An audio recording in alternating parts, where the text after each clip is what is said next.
그저 평범해 보이는 기괴한 가면이죠. 얼굴을 다친 퀸카에게 씌웠을 뿐인데 그녀를 눈부신 서큐버스로 바꿨습니다. 이건 날고 목숨 사신의 낫입니다. 인기 여가수에게 살짝 닿았을 뿐인데 그녀를 천박한 메이드로 전락시켰죠. 이런 엄청난 금기 물건들이 제 가게엔 가득합니다. 저는 금기 골동품점의 주인이니까요. 잔혹한 대가만 치를 수 있다면 무엇이든 얻을 수 있죠. 눈앞에 이 소녀가 제 첫 번째 손님입니다. 김미정은 원래 공대 퀸카였죠. 하지만 화재 사고로 자랑하던 미모를 잃었습니다. 더 끔찍한 건 목숨 걸고 구한 친구가 흉측한 사진을 단톡방에 올린 겁니다. 그저 비웃기 위해서 말이죠. 다시 이뻐지기 위해서라면 그녀는 뭐든 할 기세입니다. 도장 하나를 들고 나왔습니다. 다시 이뻐지는 대신 평생의 시간을 팔겠습니까? 한 달 전 저는 이 신비한 가게를 맡았습니다. 하지만 그 대가는 사라진 12개의 금기물의 저주를 짊어지는 것. 다 찾기 전까지는 비오는 밤에만 잠시 자유를 얻을 수 있죠. 눈앞에 이 손님은 제 감옥을 부숴줄 최고의 사냥개입니다. 김미정은 도장을 나가채듯 옷을 들쳐 몸에 찍었습니다. 순식간에 금빛이 번지며 화성 흉터가 사라졌죠. 눈동자는 하트 모양이 되고 머리엔 염소뿔이 돋았습니다. 바지 뒤로는 하트 꾸리가 나왔죠. 김미정은 날카로운 비명을 지르며 바닥에 주저앉았습니다. 거울 속 자신을 공포스럽게 쳐다봤죠. 번호 488 서큐버스 문정. 세상에서 가장 아름다운 존재가 됐죠. 자유를 주고 위모를 얻었으니 당신에겐 이득일 겁니다. 김미정은 거칠게 숨을 몰아주며 자신에게 일어난 변화를 필사적으로 받아들였습니다. 잠시 후 그녀는 악마가 된 현실을 받아들였죠. 더 예뻐진 건 물론 초능력까지 생겼으니까요. 자유를 판 대가라지만 어떤 삶이 기다릴까요? 볼일을 정리할 진리를 주지. 그 후엔 여기서 일을 시작해야 한다. 이제 가봐도 좋아. 김미정이 일어났습니다. 절 보는 눈빛엔 공포가 가득했죠. 사람을 단숨에 악마로 만들다니 얼마나 두려운 존재입니까? 이제부터 이분이 자신의 주인인 겁니다. 김미정은 도망칠 생각은 아예 없었죠. 멍청하지 않다면 계약을 어긴 대가가 뭔지 알 테니까요. 사실 너무 기괴하긴 하지만 그녀는 지배당하는 느낌이 좋았습니다. 그런 처벌과 통제는 그녀 깊은 곳에 숨겨진 욕망이었죠. 김미정은 제게 인사하고 영호 골동품점을 떠났습니다. 가게 밖을 보았습니다. 이슬비 내리는 밤이 가장 매혹적이죠. 오래 기다렸습니다. 드디어 비 오는 밤이 왔군요. 가게를 나가 자유롭게 잃어버린 금기물을 회수할 시간입니다. 안쪽 방으로 들어갔습니다. 직렬장에 금기물들을 훑어보았죠. 금기물은 저마다 기이한 힘이 있습니다. 그걸 소유한 인간들은 강력한 초능력을 얻거나 권력자가 되기도 하죠. 하지만 구매자가 죽으면 금기물은 본실 상태가 됩니다. 자식이 물려받아도 기록되진 않죠.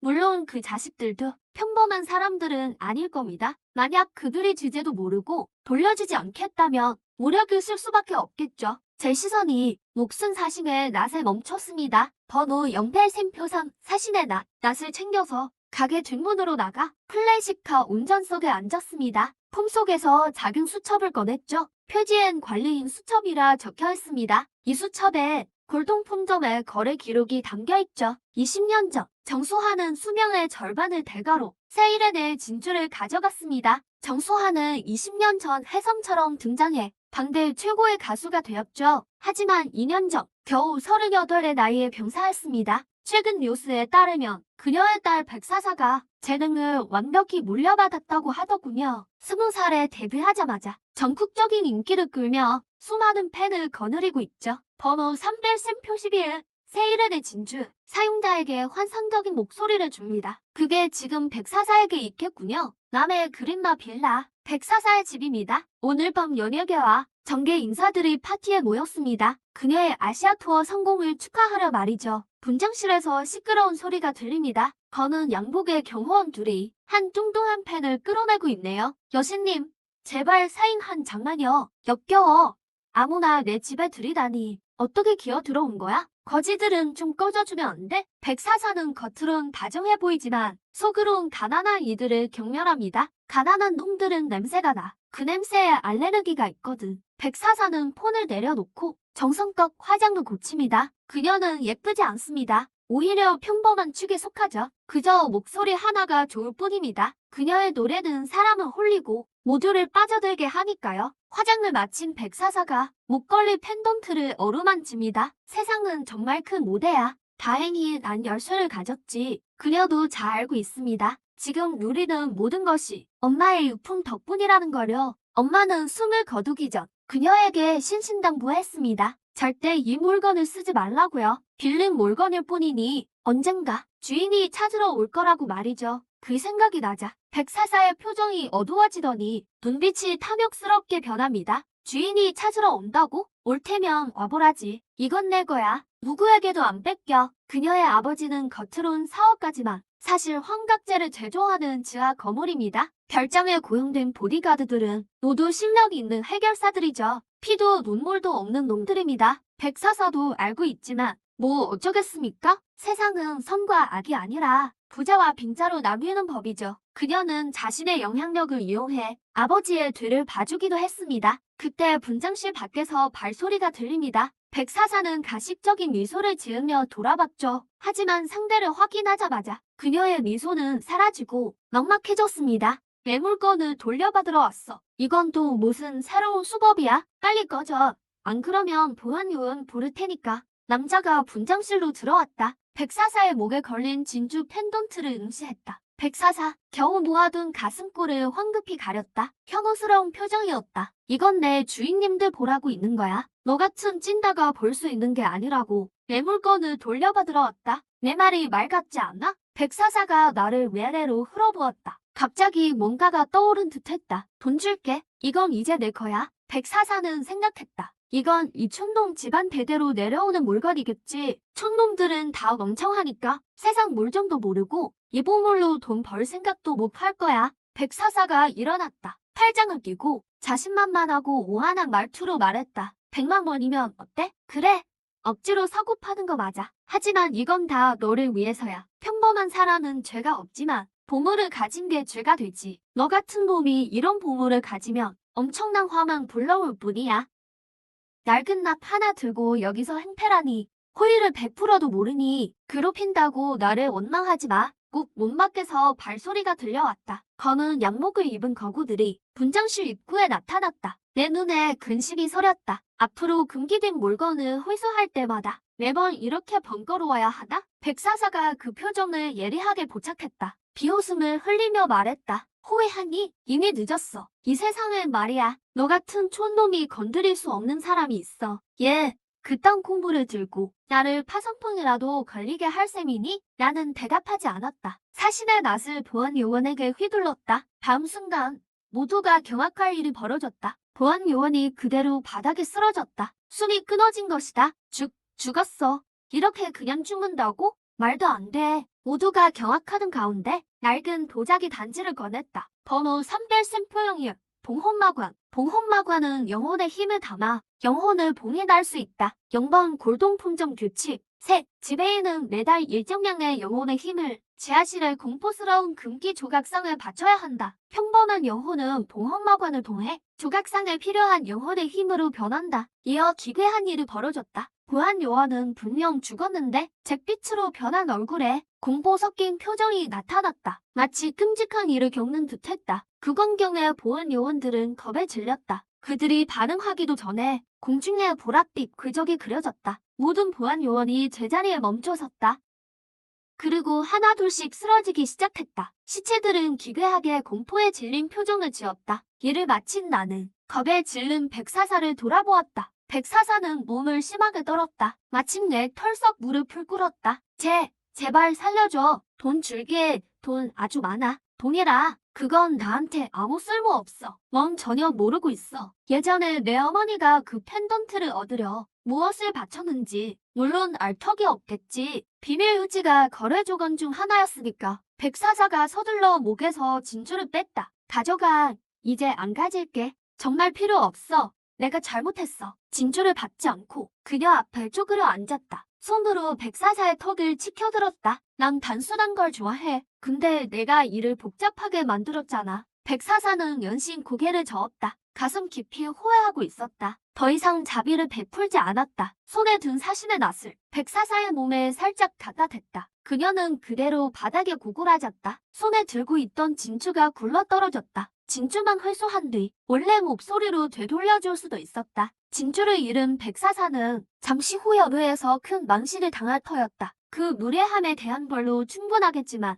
나는 그런 취미는 없다. 차라리 백사사의 영혼을 보험막원에 담아 지하실의 조각상에 바치는 게 낫겠지. 이어 남자는 분장실을 나섰다. 2차 대전대에 낡은 클래식카가 나타났다. 그가 차에 올라타자 기묘하게 사라져 버렸다. 아, 아직 안 죽었어? 백사사가 중얼거렸다. 그녀는 분장실의 광경을 보았다. 수많은 시체들, 그중 하나는 자신도 있었다. 아니, 난 이미 죽었어. 지금 요령이 된 건가? 하늘에 갑자기 거대한 문이 생겼다. 문 너머로 환한 빛이 쏟아졌다. 백사사는 본능적으로 그곳으로 떠올랐다. 점점 더 높이 세상의 모든 게 무의미해 보였다. 갑자기 다른 방향에서 무시무시한 흡입력이 느껴졌다. 백사사의 영혼을 다른 곳으로 끌어당겼다. 백사사가 아래를 내려다보았다. 밤하늘을 달리는 클래식카 한 대, 운전석에 앉아있는 그 공포스러운 남자. 손에는 열려있는 도자기 단지가 들려 있었다. 단지 입구에서 사악하고 불길한 기운이 뿜어져 나왔다. 백사사는 경악했다. 필사적으로 하늘의 문을 향해 도망쳤다. 하지만 흡입력은 점점 강해졌고 마침내 단지에서 검고 가느다란 손들이 튀어나와 백사사의 영혼을 낚아챘다. 그녀를 조금씩 단지 속으로 끌어당겼다. 백사사의 영혼은 공포로 일그러졌다. 더 기이한 점은 남겨진 시체도 같은 표정을 짓고 있다는 것이었다. 영혼의 표정과 똑같이 따라 이제 나오너라. 모두가 너를 기다린단다. 뚱뚱한 남자가 싱글벙글 웃으며 들어왔다. 그의 이름은 뱅이다. 남의 어둔에 색에 거물이며 백사사의 아버지였다. 뱅이당은 분장실에 들어서자마자 단추 구멍 같은 문을 번쩍 떴다. 바닥에 널린 시체들, 기묘하게도 상처 하나 없었지만 표정만은 공포에 질려 있었다. 마치 겁에 질려 죽은 듯했다. 내 딸아, 얘 새끼, 이게 무슨 일이야? 누가 내 딸을 죽인 거냐? 누구냐고? 내 가족들까지 다 죽여버릴 테다. 반드시 몰살시켜버리겠어. 그때 뱅이단을 예리하게 발견했다. 백사사의 진주 펜던트가 사라진 것을 눈물을 닦으며 머리를 빠르게 굴렸다. 그 진주는 아내가 남긴 유품이었다. 뱅이당은 안목이 높았다. 그는 한눈에 알아봤었다. 그 진주가 보통 물건이 아니라는 걸. 수백 년은 된 듯한 값진 보물이었다. 돈으로 환산할 수 없는 가치였다. 아내도 죽기 전 이 물건을 언급하며 잠시 빌린 것뿐이라고 말했었다. 나중에 누군가 가지러 올 거야. 아내는 부녀에게 신신당부했다. 그 사람을 절대 소홀히 대하지 말고 반드시 깍듯하게 모시고 보내야 한다고. 뱅이당은 코웃음을 쳤다. 이 몸은 남의 지하 세계에서 손꼽히는 거물 중 하나다. 누구에게 머리를 조아리겠느냐. 딸이 좋다면 무조건 딸의 것이어야지. 누가 감히 딸의 손에서 물건을 뺏는다면 찾아내겠다. 반드시 찾아내서 내 딸의 목숨값을 치르게 하겠다. 새벽 3시 나는 영번 골동품점으로 돌아왔다. 사신의 납과 봉헌마관을 선반에 돌려놓았다. 여기에는 아무도 없었다. 수십 개의 황동 촛대만이 어두운 대들보에 매달려 있을 뿐. 밤이 되기나 하면 촛불은 저절로 타오른다. 연료도 필요 없다. 내 시선은 정문을 향했다. 밖에는 여전히 비가 내리고 어둠은 가시지 않았다. 몇 시간 뒤면 날이 밝을 것이다. 그때까지 밖에 머문다면 끔찍한 일이 벌어질 것이다. 영번 골동품점의 저주를 받았기에 오직 비 오는 밤에만 세상을 걸을 수 있다. 남자는 입술을 굳게 다물었다. 황동 촛대가 늘어선 계단을 따라 2층 서재로 향했다. 책장에는 세계 각지의 책들이 가득했다. 책은 관리인들이 고독을 달래고 시간을 보내는 유일한 소일거리였다. 카운터 위 구리색 다이얼 전화기 외 영번 골동품점 안에는 외부와 연락할 방법이 전혀 없었다. 인터넷이 되는 폰도 이곳에서는 벽돌이나 다름없었다. 나는 이 화목 의자에 앉아 책상 서랍에서 일기장을 꺼냈다. 황동 촛불의 불빛에 의지해 만년필로 일기장에 적어 내려갔다. 영번 골동품점을 맡은 지 2주 반. 드디어 첫 번째 비 오는 밤이 왔다. 오늘의 수확은 꽤 쏠쏠했다. 금기물 하나를 거래했고 잃어버렸던 금기물도 하나 회수했다. 이곳을 맡은 뒤로 일기를 쓰던 습관이 생겼다. 감상에 젖어서가 아니다. 긴 세월 속에서 시간을 잊어버릴까봐, 시간에게 잊힐까봐 두려워서다. 전임 관리인은 3개 오행을 초월했음에도 눈동자에는 마비와 광기가 가득했다. 근본 원인은 골동품점에 빌어먹을 저주다. 관리인은 매달 지하실의 금기 조각상에 충분한 영혼의 힘을 바쳐야 한다. 그러지 못하면 끝장이다. 역대 관리인들은 구차하게 살려고 구매자들의 수명을 미친 듯이 짜내 조각상의 허기를 채웠다. 하지만 금기 회수라는 본분을 잊었다. 전임자였던 그 멍청이는 무려 12개의 금기물을 잃어버려 저주를 더욱 심화시켰다. 이제는 비 오는 밤에만 나갈 수 있으니 그야말로 자업자득이다. 현재 가장 큰 난관은 가게 밖을 못 나가는 것이다. 돌파구를 찾아야 한다. 내가 가게 밖으로 나가지 않고도 금기물을 회수할 수 있는 방법을. 창밖에 빗소리가 계속 들려온다. 스며드는 상쾌한 공기를 마시며 천천히 머리를 굴려보았다. 전임 관리인들은 줄곧 금기물로 영혼의 힘을 거래했다. 즉, 수명을 받아낸 것이다. 영혼의 힘이야말로 관리인들에게 가장 절실한 것이었으니까 결국 매달 지하실의 금기 조각상에게 영혼의 힘을 공급해야 했다. 영혼의 힘을 충분히 모으는 것이 그들에게는 가장 큰 경사였다. 하지만 그런 근시안적인 행동은 유출된 금기물만 늘릴 뿐이었다. 결국 스스로를 수렁에 빠뜨린 셈이다. 남자는 오늘 인장을 가져간 김미정을 떠올렸다. 거래 규칙을 바꾼다면 어떨까? 더 이상 수명만 요구하지 않고 금기물로 충성과 자유를 맞바꾸는 거다. 그러면 관리인은 마치 강력한 수단을 가진 하인들을 거느리게 되는 것 아닌가?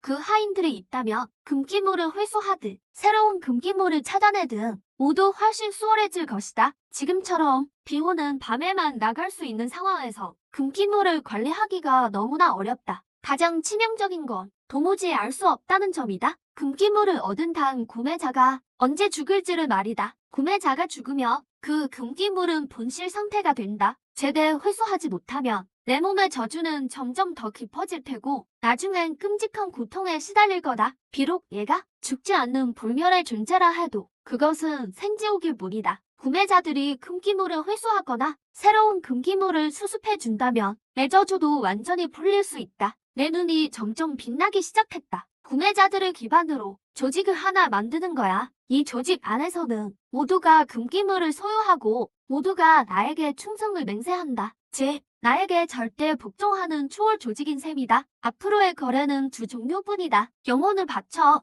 조각상을 달래거나 충성을 바쳐 나의 수족이 되거나. 이 조직의 이름은 일단 금기회라고 정하겠다. 금기회의 취지는 명확하다. 나 대신 잃어버린 금기를 회수하고 새로운 사냥감을 찾는 것. 모든 금기물은 수습되기 전엔 아주 위험한 존재들이다. 그렇지 않다면 금기라 불리지도 않았겠지. 금기회 회원들이 금기물을 가졌어도 그것들의 적수가 된다는 보장은 없다. 결국 직접 나설 수밖에 없겠군. 난 불사불멸의 존재니까 골동품점에 금기된 물건도 마음대로 쓸 수 있지. 어떤 분야든 상관없어. 나 자신이 이 세상에서 가장 무서운 금기니까. 남자는 붓을 멈추고 입술을 굳게 다물었다. 눈에는 금빛이 흐르고 있었다. 금기회 멤버들은 금기 회수를 도와야 한다. 금기를 수용하는 것. 그러니 세상에서 어느 정도 신분이 있는 게 좋겠지. 멤버 선발은 엄격해야 해. 가진 것 없는 패물은 필요 없다. 내가 필요한 건 권력가와 부호들이다. 세상에서 거대한 힘을 가진 자들 말이다. 오직 그들만이 세계 곳곳에서 내 길을 닦아줄 수 있지. 편안한 사냥터를 만들어주는 거야. 다른 나라는 제쳐두고 하국이라는 인맥 사회만 봐도 알 수 있지. 돈과 인맥이 없으면 한 걸음도 되기 힘들 거야. 그래서 금기회 멤버들의 사회적 영향력이 필요해. 이제 김미정만 오기를 기다리면 된다. 그녀가 내 손에서 나갈 첫 번째 히든카드가 될 테니까. 남의 금혜령 호텔룸, 항공운항과 4학년 여학생들이 졸업 회식을 하고 있다. 다들 꽤 취한 상태다. 분위기는 화기애애하다. 과대표가 웃으며 말을 꺼낸다. 다들 한마디씩 해봐. 앞으로 뭐 할 계획이야? 이 얘기가 나오자 다들 말문이 터졌다. 난 붙은 데가 하나도 없어. 홀리랜드에서 섭외이나 하려고. 난 사천항공 면접 통과했어. 모레 충주로 교육받으러 가. 과대표, 너는? 계속 공무원 시험 준비했잖아. 나 이번에 운이 좀 좋았어. 치안국에 합격했거든. 졸업장 받으면 바로 출근이야. 최시벌은 비웃으며 듣고 있었다. 하지만 짐짓 맞장구를 쳤다. 자유로워서 정말 부럽다. 난 장백을 감독님 눈에 들어서 연예계에 데뷔할 준비 중이거든. 순식간에 정적이 흘렀다. 그게 장백이라고? 영화계의 거물 말이야. 동기들의 시선이 순식간에 바뀌었다. 질투 섞인 눈빛들이었다. 최시벌은 이 시선을 즐겼다. 계속해서 으스댔다. 장 감독님이 오늘 밤에 직접 나 데리러 오기로 했어. 눈 크게 뜨고 잘 봐. 진짜 대단한 분이니까. 김미정이 안 가서 그런 걸 거야. 아니면 어떻게 내 차례가 왔겠어? 이날은 최신월의 영림을 건드렸다. 그녀의 눈빛이 순식간에 독해졌다. 시골 출신인 그녀는 예뻐지려고 김미정을 계속 흉내냈다. 하지만 아무리 노력해도 사람들은 여전히 김미정만 좋아했다. 최신월은 단발머리 여학생을 노려봤다. 김미정 그 얼굴은 이제 흉측해졌어. 무슨 연기를 한다고 그래? 공포 영화라도 찍으려고? 헛소리 마. 나 어제도 봤어. 예전보다 훨씬 예뻐졌던데? 누구처럼 포토샵에 목숨 걸지도 않고. 그럼 말해봐. 얼굴 안 망가졌으면 왜 안 오는 건데? 미정이가 방금 문자 보냈어. 곧 도착한다는데? 누가 백설공주인지 보면 알겠지. 그 말을 듣자 최신월의 미소가 굳어버렸다. 김미정의 얼굴이 망가졌다는 소문을 이미 남의 공태에 다 퍼뜨려 놨는데? 하지만 어떻게 다쳤는지는 말하지 않았다. 한 달 전 최신월과 김미정은 쇼핑하러 나갔고 상가에서 갑자기 폭발 사고가 났다. 김미정이 최신월을 보호하려다 얼굴에 화상을 입은 것이었다. 최신월은 김미정이 얼굴을 잃었으니 이제 쓸모없다고 생각했다. 그래서 그동안 양심도 없이 그녀를 헐뜯었다. 김미정, 설마 진실을 밝혀서 복수하려는 건 아니겠지? 요즘은 돈과 권력이 최고야. 내가 장백을 감독의 여주인공만 되면 배은망덕하다 해도 어쩔 거야? 김미정은 내 발끝도 못 따라올 텐데. 그때 문이 열렸다. 최신월은 겁에 질려 쳐다봤다. 나타난 사람은 김미정이 아니었다. 마른 체격에 오만한 표정의 중년 남성이었다. 여학생들은 모두 놀라 눈이 휘둥그레졌다. 텔레비전에서 자주 보던 얼굴이었다. 국제영화제 황금콩상을 수상한 장백을 감독이었다. 최신월은 동기들의 경악한 표정을 보며 속으로 퀴즈를 불렀다. 그녀는 자리에서 일어나 우아하게 걸음을 옮겼다. 허리를 흔들며 장백위에게 다가가 그의 팔짱을 꼈다. 애교 섞인 목소리로 감독님, 왜 이렇게 일찍 데리러 오셨어요? 장백위는 짜증난다는 듯 다른 사람들은 완전히 무시했다. 오늘 밤 비 소식이 있어. 비가 오자마자 바로 고사를 지내야 해. 내가 딴짓할까 봐 왔을 뿐이야. 안 그랬음 데리러 왔겠어? 여기서 얘네랑 언제까지 놀 생각이야? 그의 말은 아주 오만했다. 여학생들을 전혀 안중에 두지 않았다. 학생들도 잘 알고 있었다. 저런 거물 앞에서는 자신들이 보잘것없는 존재라는 걸. 감독들은 대개 미신을 믿는다. 장백의 감독은 연극신도 안 믿고 부처님도 공경하지 않으며 삼청도 모시지 않는다고 소문났다. 오직 50만을 믿는다. 그는 고사 때마다 항상 비 오는 날을 택했다. 빗방울이 땅에 떨어질 때가 바로 의식이 시작되는 시간이다. 여학생들은 서로 눈치를 보며 의미심장한 눈빛을 주고받았다. 최신월이 엄청 사랑받는 줄 알았더니 알고 보니 감독은 그녀를 안중에도 안 뒀던 거다. 사실 그들 생각이 맞았다. 장백이는 최신월을 우습게 봤다. 그는 영화에 미친 사람이었다. 엑스트라 한 명도 직접 고를 정도였다. 얼마 전부터 요구의 골동품점 내 주인공을 뽑고 있었다. 한 달 넘게 찾아도 마음에 드는 이가 없었다. 요구의 골동품점은 이런 내용이다. 청년들인 여우요구가 골동품점을 하는 이야기다. 여주인공은 예쁜 건 물론이고 여우요구 특유의 요남과 천년을 살아온 세파가 느껴져야 했다. 하지만 오디션에 온 여자들은 천박하기만 했고 그가 원하던 느낌이 아니었다. 그 숨 막히듯 위험한 말이다. 결국 독인객인인 후보들 중에서 그나마 꼬리를 가장 잘 치는 저속한 여우 같은 애를 대충 고른 것이었다. 그때 문이 열렸다. 은쟁반에 옷구슬 굴러가는 소리가 들렸다. 죄송해요. 제가 좀 늦었죠? 사람들이 소리 나는 곳을 쳐다보자 모두가 얼어붙었다. 나타난 사람은 학교 퀸카 김미정이었다. 그녀는 얼굴이 망가지기는커녕 오히려 눈부시게 아름다웠다. 분명 예전과 같은 얼굴인데 너무나 정교하고 완벽했다.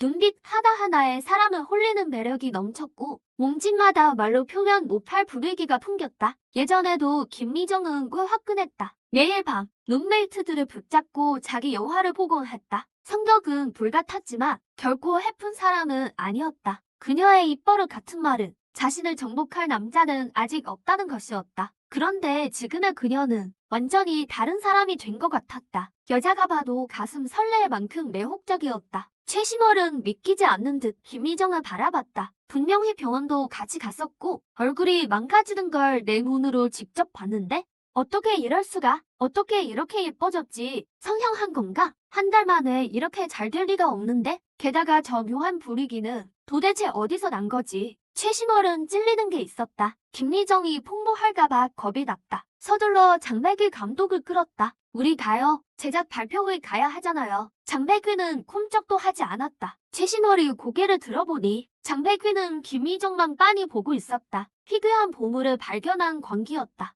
그녀의 가슴이 철렁했다. 김미정을 쳐다보는 눈빛에 원망이 가득했다. 장백규는 그녀를 뿌리치더니 재촉하듯 김미정에게 물었다. 저기요? 혹시 일구하셨나요? 장백규의 갑작스러운 제안에 장내는 술렁였다. 이 감독은 유명한 워커홀릭이었다. 여색보다 작품을 밝히기로 유명했다. 하지만 김미정은 정중히 거절했다. 죄송합니다. 감독님, 이미 사장님과 약속했어요. 내일부터 출근하기로요. 아가씨, 세계 500대 기업이라도 뭐가 더 중요한지는 알 텐데요. 잘 생각해요. 세상 그 어떤 일도 내 영화 주연보다 낫진 않아요. 예약금이 걱정인 건가요? 어느 회사인지 말해봐요. 내가 직접 단판 지을 테니. 장백규 감독이 계약 해지를 도우려 직접 나서다니 이건 실시간 검색어 감이다. 나였다며 감독님을 평생 따랐을 거야. 김미정은 설명할 수 없었다. 가기로 한 곳이 금기된 물건이 가득한 골동품점이라고. 그녀는 다시 단호히 거절했다. 죄송합니다. 감독님, 전 정말 못 가요. 이미 직장이 있거든요. 감독님이 저렇게까지 하시는데 너무 건방진 거 아니야? 그 회사가 아무리 대단해도 감독님 제안보다 가치 있겠어? 똑똑히 알아둬. 나랑 가는 게 훨씬 앞날이 밝아. 그때 문이 열리고 사람들의 시선이 쏠렸다. 낯선 남자였다. 검은 긴 생머리에 훤칠한 키를 가졌고 사파이어 장식술을 달고 있었다. 그 보석은 넓고 투명했다. 아마도 주술 도구 같았다. 외모 또한 빼어났고 호박색 눈동자는 깊고 평온했다. 남자는 골동품점 사장 이목이었다. 그는 시선을 무시한 채 김미정에게 곧장 다가갔다. 미안하지만 출근을 앞당겨야겠어. 지금 당장 따라와. 내가 여기에 온 이유는 오늘이 비 오는 밤이기 때문이다. 보통 가을 남해엔 비가 드물다. 비 오는 밤은 더더욱 이 밤비를 헛되이 보낼 순 없다. 금기된 물건 회수가 급선무였다. 마침 내일은 김미정이 이모의 골동품점에 출근하는 날이다. 차라리 오늘 밤에 업무를 익히게 하는 게 낫겠다. 여자들은 호기심 어린 눈으로 나를 봤다. 방금 전 대화로 그들은 알게 됐다. 이 남자가 김미정의 사장임을. 이 회사는 도대체 무슨 매력이 있길래 김미정이 스타가 될 기회를 포기한 걸까? 솔직히 한밤중에 사장이 와서 야근이라니 이게 제대로 된 회사겠어? 최신월은 속으로 퀴즈를 불렀다. 김미정, 너 진짜 예쁘긴 한데 머리가 나빠서 참 다행이다. 난 감독님과 있고 넌 이름 모를 사장이랑 가고 나중에 누가 성공할지 뻔하잖아. 최신월은 장백규에게 점수를 따려고 그를 두둔하고 나섰다. 김미정, 넌 참 상황 파악을 못하네. 감독님이 호의를 베푸는데 거드름이나 피우고 이런 남자 따라가면 무슨 미래가 있겠니? 정말 은혜도 모르네. 이 말은 김미정과 선을 그어 자신에게 불똥이 튀는 걸 막고 김미정을 곤란하게 만들어 장 감독과 갈 수 없게 하려는 수작이었다. 이러한 얕은 수작은 여기 있는 여자라면 다 눈치채지. 최신월의 속셈을 말이야. 그녀들의 시선이 김미정과 스즈키 사이를 오갔어. 이상한 점은 김미정이 최신월을 바라보는 눈빛에 동정심이 서려 있었다는 거야. 도발 앞에서도 난 눈길조차 주지 않았어. 시간이 없으니 서두르라고만 했지. 지금 당장 따라와. 김미정은 고분고분 내게 다가왔어. 예의가 너무 없네. 장 감독님께 인사 정도는 하고 가야지. 그 순간 장백이가 황급히 최신월을 밀치더니 덜덜 떨며 임무 앞으로 다가왔어. 허리를 90도로 꺾으며 인사했지. 오셨습니까? 여자들은 서서히 입을 벌렸어. 믿을 수 없다는 눈치였지. 기세등등하던 장 감독이 저 젊은 사장 앞에서는 어째서 저토록 비굴해지는 걸까? 윙무는 무심하게 그를 훑어봤어. 나를 아나? 정말 귀한 분이라 잊으셨나 봅니다. 그때 당신의 도움이 없었다면 지금의 저는 없었을 겁니다. 그의 도움 없이는 지금의 장 감독도 없었다고? 장 감독이 누구야? 해외에서도 알아주는 거장인데 눈앞의 남자는 고작 20대잖아. 그럼 저 남자가 엄청난 재벌가라는 건가? 넌 대체 운이 얼마나 좋길래 저런 번호를 아는 거야? 스즈키는 인상을 쓰며 본론을 재촉했어. 장백위는 고개를 더 숙였지. 스즈키에게 다가가 목소리를 낮췄어. 과거에 당신과 챙력권을 거래했습니다. 모습이 매번 변하신다는 건 알지만 가슴에 걸린 그 수술만큼은 기억합니다. 스즈키는 그제야 깨달았어. 이장 감독이라는 자가 영호 골동품점의 손님이었다는 걸. 머릿속으로 기억을 더듬어 보더니 드디어 장백규와의 거래 기록을 찾아냈지. 장백규는 전대점주와 거래를 했었어. 거래 내용이 꽤나 특이해서 기억에 강하게 남았거든. 신분을 확인한 뒤 장백규는 더욱 전전긍긍했어. 김미정 씨가 당신 사람인 줄 몰랐습니다.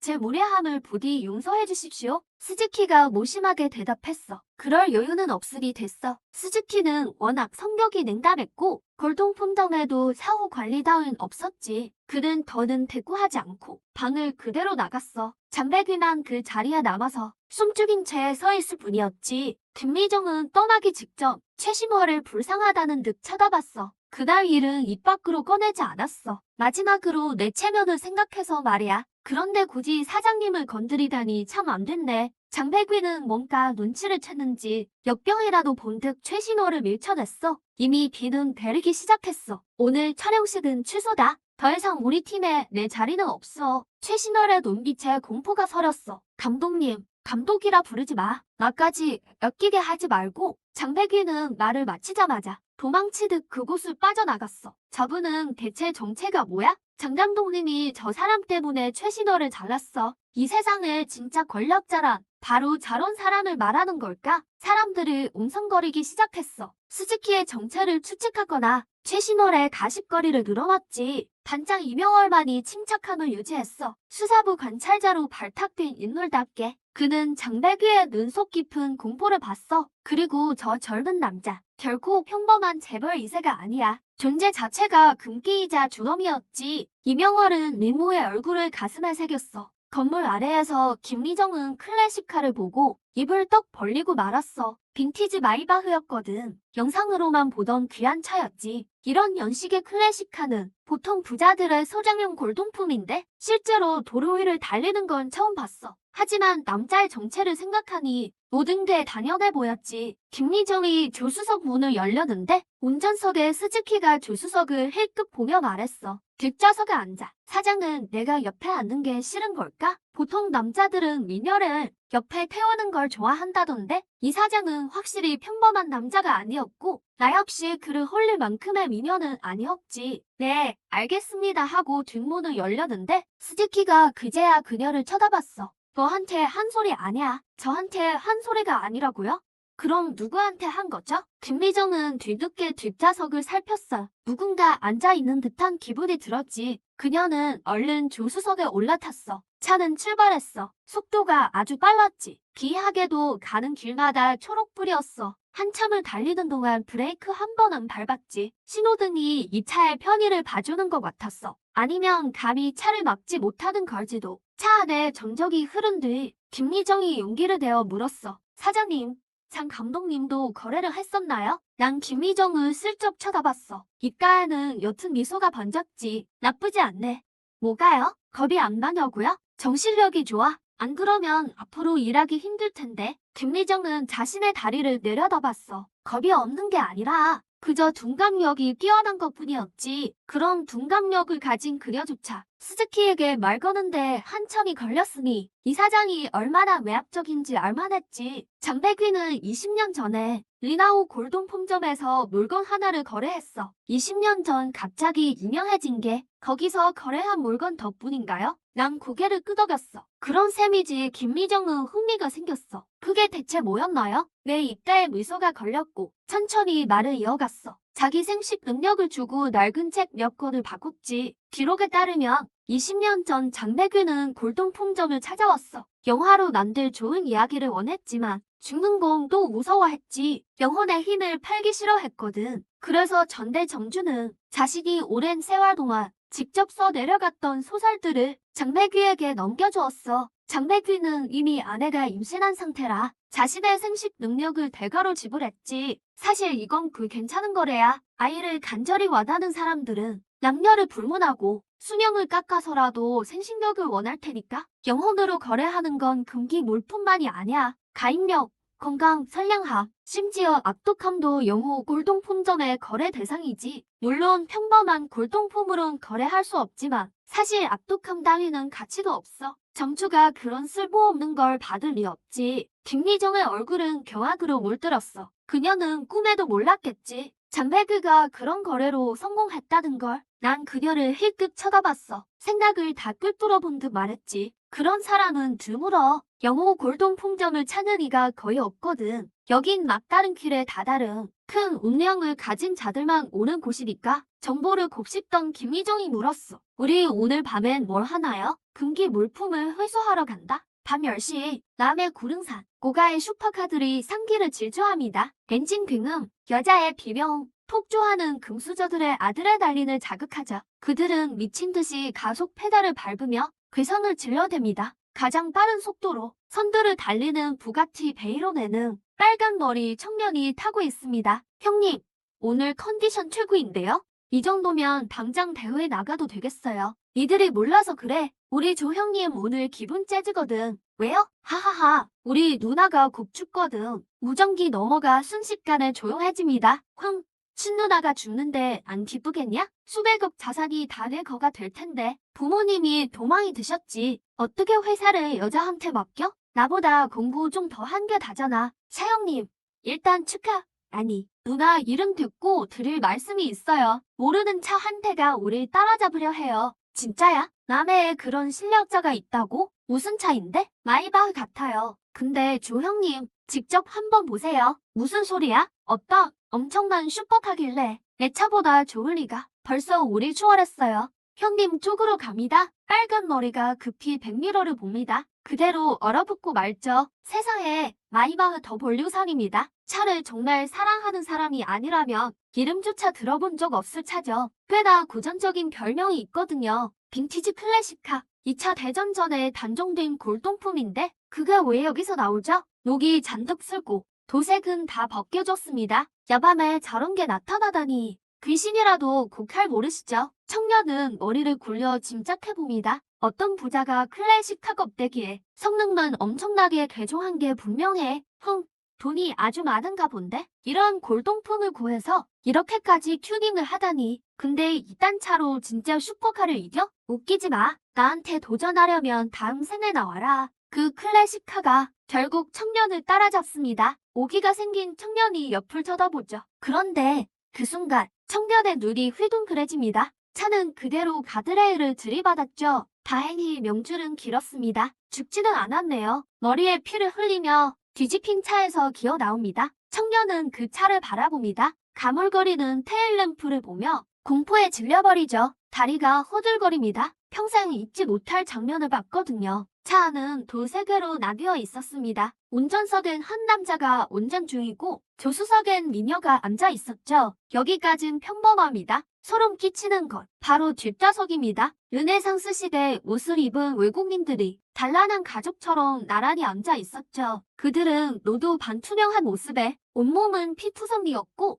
얼굴은 창백했습니다. 그를 보며 기괴하게 웃고 있었죠. 앞으로 내일은 금기물 회수 말고도 잠재적 구매자를 몰색하는 거야. 김미정은 도로에 엎드린 겁에 질린 빨간 머리 청년을 보았다. 잠재적 구매자가 이 사람인가? 금기된 물건 회수는 이제 이해했다. 오는 길에 임 사장이 잘 설명해줬으니까. 하지만 구매자는 어떻게 찾아야 할까? 그가 아니라 그의 누나다. 막다른 골목에 처해 있고 상당한 사회적 지위도 있으며 남해를 아주 좋아하지. 도시는 넓어서 남쪽에서 북쪽 교회까지 도시 전체를 가로질러 달려왔다. 보통의 경우라면 고속도로를 달리는 버스를 타더라도 2시간 반은 좋게 걸릴 거리다. 하지만 원호 올드카를 운전한 임목은 겨우 20분 만에 도착했다. 이것조차 원호 올드카의 한계는 아니다. 어떤 금기된 물건도 과용해선 안 된다. 그렇지 않으면 물건에 깃든 흉포원이 깨어나기 쉽다. 그럼에도 불구하고 온갖 금기 도구를 다루는 임목은 세상을 마음껏 누비기에 충분했다. 물론 몸의 저주를 풀어야 한다는 전제하에 원호 올드카가 북쪽 교회의 한 사하분 앞에 멈췄다. 어느 부유한 사람이 교회에 지은 노후용 별장 같았다. 주변 신비가 아주 고요했고 인기척이라곤 전혀 없었다. 보이는 곳마다 온통 초록빛이라 풍경 하나는 정말 좋았다. 다만 깊은 밤중에 대문이 열린 사하번은 텅 비어 있었고 마당 중앙엔 하얀 종이 돌이 흩날렸다. 시선을 좀 더 안으로 옮기자 방 안에 놓인 관이 보였다. 상복을 입은 청년이 관 옆에 앉아 쓸쓸한 눈빛을 하고 있었다. 친척도 없었고 방을 지켜줄 친구조차 없었다. 오직 초라한 그림자 하나뿐이었다. 그의 이름은 양소, 양효조의 외아들이다. 양효조의 고향은 남해였지만 본인은 연성에서 자리를 잡았다. 그는 연성에서 꽤 유명한 인물로 영성 지하 세계의 거물이었다. 풋백 양도에서 그를 귀해라 불렀다. 귀해란 게 그가 귀신처럼 잔인하고 독하다는 뜻이 아니라 사람이 아주 기이하다는 뜻이었다. 과거에 그는 그저 하급 조직원일 뿐이었다. 명석한 두뇌가 있었던 것도 아니고 무술 실력이 뛰어난 것도 배경이 있는 것도 아니었다. 그런데 그런 사람이 백령회의 수장 자리에 올랐다. 생사의 기로나 평온한 때를 막론하고 그의 적들이 기이하게 죽어나갔기 때문이다. 어떤 이는 차에 치여 죽고 어떤 이는 추락사했으며 어떤 이는 심장마비가 왔다. 심지어 목욕하다 익사한 사람도 있었다. 경찰은 그가 죽였다고 의심했지만 아무리 조사를 해봐도 늘 완벽한 알리바이가 있었다. 그렇게 그의 명성은 널리 퍼졌다.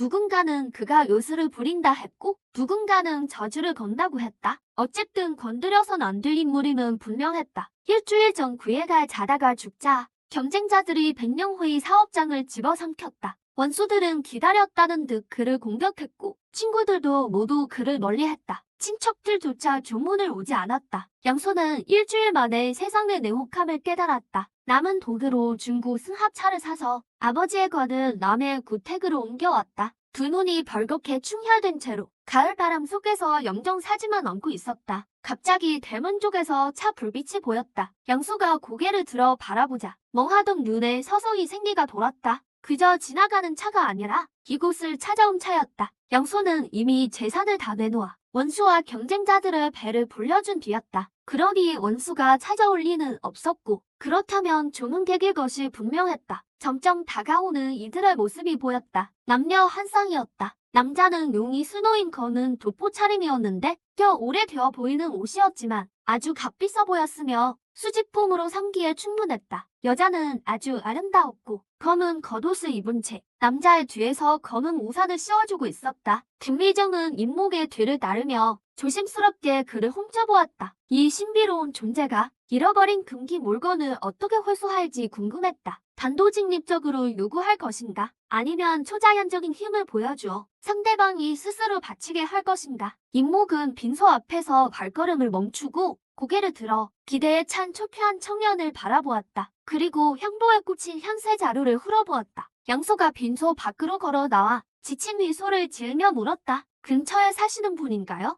양소는 외모가 뛰어난 편은 아니었다. 야윈 얼굴에는 흉터가 몇 줄기 있었고 목소리는 가늘고 날카로웠다. 마치 서커스 광대가 관심을 끌려고 억지로 목소리를 쥐어짜는 것 같았다. 임목이 대답했다. 그런 셈이지. 그럼 어디서 오셨나요? 남해에서.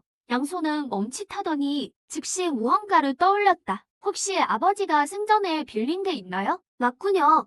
아버지가 드릴 게 있다고 하셨어요. 잠시만 기다려 주십시오. 양소는 서둘러 안으로 들어가 검은 나무 상자를 하나 들고 와서 정중하게 임목에게 건넸다. 임목은 가볍게 고개를 끄덕이고 검은 상자를 열었다. 그 안에는 지프로 만든 작은 인형이 있었다. 번호 500샘표이식 강도 인형. 이금기 물건에 사용자의 피를 주면 사용자의 지시에 따라 사력을 벌인다. 아버지가 당신을 만나게 되면 꼭 전해달라고 하셨습니다. 평생 아주 멋지게 살다 갔다고요. 임목은 동작을 멈췄다. 그 말은 자신에게 하는 게 아니었다. 전임 관리자에게 전하는 말이었다. 전임 관리자는 더 이상 견디지 못하고 임시 고물상의 압박과 저주 때문에 가게를 자신에게 넘겨주었다. 양효조의 거래는 정말 황당했다. 전임자가 무슨 생각이었는지 모르겠다. 강도 인형을 이내도덕과 바꾸다니 이내도덕이 대체 무슨 소용이란 말인가. 영혼의 힘보다 실속 없는 것인데 그가 압박을 못 견딘 것도 당연하다. 이런 식의 거래만 계속했다면 매달 지하실의 금기 조각상에 공급할 영혼의 힘을 구하기가 힘들었을 거다. 저와 거래해 주시겠습니까? 내 아비가 규칙을 어겼구나. 이 소름 끼치는 기분은 대체 뭐지? 혹시 전설 속의 살기라는 것인가? 임 사장님이 화를 내면 정말 무섭구나. 위험하지만 너무 매력적이야. 김미정은 남몰래 다리를 힘주어 모으고 슬쩍 잇목을 홈쪄보았다. 자신에게 묘한 취향이 있음을 느꼈다. 지금껏 깨어나지 않았던 것뿐이지 이런 남자를 만나본 적이 없었던 거다. 그를 주인님이라 불러도 될까? 거래 규칙에 따르면 구매자는 누구에게도 거래 내용을 발설해선 안 된다. 그런데 지금 상황은 명백히 양효조가 아들에게 거래 사실을 말한 것이다. 내가 그의 아들을 죽여서 양씨 가문의 대를 끊는 게 두렵지 않았나? 임목은 문득 깨달았다. 양효조에겐 이미 인애도덕이 없었다는 것을. 그런 자가 아들의 생사를 신경 쓸 리가 없다. 참으로 제멋대로 살다 갔군. 내가 원하는 게 무엇이냐? 신비로운 힘을 갖고 싶습니다. 아버지처럼 멋지게 살고 싶어요. 그동안 세상의 냉혹함을 뼈저리게 느꼈습니다. 믿었던 형제들이 뒤통수를 쳤거든요. 여자친구가 배신하고 떠났어. 전 아버지를 존경해요. 비록 철저한 악인이셨지만 평생 남들이 두려워했고 평생을 당당하게 사셨죠. 내게 기회를 줄 수도 있어. 얘 비서와 얘기해봐. 링모에겐 금기가 필요해. 금기의 물건을 회수하거나 새로운 걸 수용해야 하거든. 양쇼 같은 악당이 있다면 든든한 조수가 되어줄 거야. 게다가 양쇼는 인맥도 있잖아. 가문이 몰락했을 뿐이지. 아버지의 전성기를 되찾는다면 지금과는 차원이 다를 거야. 상식적으로 생각하면 그건 불가능한 일이지만 금기의 물건이라는 게 있으니 머리만 쓰면 성공할 수 있어. 물론 머리가 좋아야지. 윙부는 나를 마치고 뒤돌아 떠났다. 아버지보다 더 멋지게 살게요. 더 독하고 더 악하게요. 앞으로 여기가 내 방이야. 영번 골동품점은 신호가 안 터져. 내일 나가서 양쇼와 연락해. 와, 화려한 중식 인테리어네요. 옛날 대갓집 교수의 방 같아요. 여긴 정말 너무 예뻐요. 참, 너 요리할 줄 아니? 네, 저 항상 직접 요리해 먹었어요. 창고에 식재료가 있으니 다 떨어지며 네가 가서 사오렴. 사장님, 이건 어디에 둘까요? 아래층 번호에 맞춰서 진열해. 강도 인형을 앞 숫자는 5야. 그럼 5번 선반에 두면 돼. 5번 선반을 지나갈 때 무슨 소리가 들려도 무시해. 5번 선반 물건은 귀신과 관련돼서 다시 말해서 5번 선반의 모든 것들은 생리적으로만 죽었을 뿐 영혼은 여전히 남아있거든. 자세한 건 방에 둔 매뉴얼을 봐. 금기 번호에 대한 설명이 있어. 귀신이라니 좀 무섭네요. 그래도 이미 전용 스큐버스가 됐는데 더 무서울 게 뭐 있겠어요. 사장님, 가면 안 되는 곳도 있나요? 지하실은 절대 가지 마. 거긴 금기의 조각상이 있어. 그 조각상은 다른 것들과 달라. 보통 금기의 물건은 수용되면 관리자가 마음대로 쓰지만 그 금기의 조각상은 오히려 관리자의 영혼을 원해. 날짜를 계산해보니 내일이 바로 그 조각상에 영혼을 바칠 날이야. 당분간 지하실 근처엔 가지 마. 윙문은 전부터 보고 싶었지만 지하실 문은 아쉽게도 매달 음력 초하루에만 열려. 아침 식사 차려준 다음에 빨간 머리 청년 문화를 찾아가. 가게로 와서 거래하자고 전해. 그리고 양효조 장례가 끝나면 양쇼를 이쪽으로 오라고 해. 네, 사장님, 알겠습니다. 오늘 수학이 좋네. 잠재적인 진급회 멤버 2명을 찾았어. 금기물 하나도 회수했지. 양효조가 죽은 지 얼마 안 됐고 그의 금기물도 낙 분실 상태가 됐어. 말하자면 내게 아직 분실된 금기물이 11개 더 있고 회수해야 한다는 거지. 이전 관리자 이청년 말로는 금기물 13개를 잃어버리면 저주가 깊어진다 더군. 스즈키는 초조함을 느꼈다. 구매자들이 언제 죽일지는 아무도 몰라. 만약 2명이 동시에 죽는다면 내 몸에 저주가 깊어지겠지. 영호 골동품점을 나가기도 힘들 거야. 스즈키는 지하실의 금기 조각상을 떠올렸다. 내일은 그에게 영혼의 힘을 줄 날이다. 다행히 봉혼마관에 영혼의 힘이 좀 남았어. 2달 반은 버틸 수 있겠군. 다시 말해. 2달 안에 다음 달치 영혼의 힘을 얻어야 해. 불로불사가 됐는데도 실적 압박을 받을 줄이야. 다음 날 아침 식탁엔 이미 차려진 아침밥이 있었다. 김미정은 이미 임무를 수행하러 갔다. 그녀의 능력이 충분하다면 오늘 밤 그 빨간 머리 청년의 누나를 데려오겠지. 진급회의 2번째 멤버가 탄생하는 거다. 스즈키는 아침을 챙겨 먹는 습관이 있다. 하지만 오늘은 예외였다. 오늘은 초하루. 지하실의 진급 조각상에게 영혼의 힘을 바치는 날이다. 스즈키는 어서 조각상을 보고 싶었다. 그는 선반 위에 봉헌마관을 들고 귀들 계단을 따라 지하실로 내려갔다. 지하실 입구에 고풍스러운 거는 녹제문. 지금은 자유롭게 열려있는 상태였다.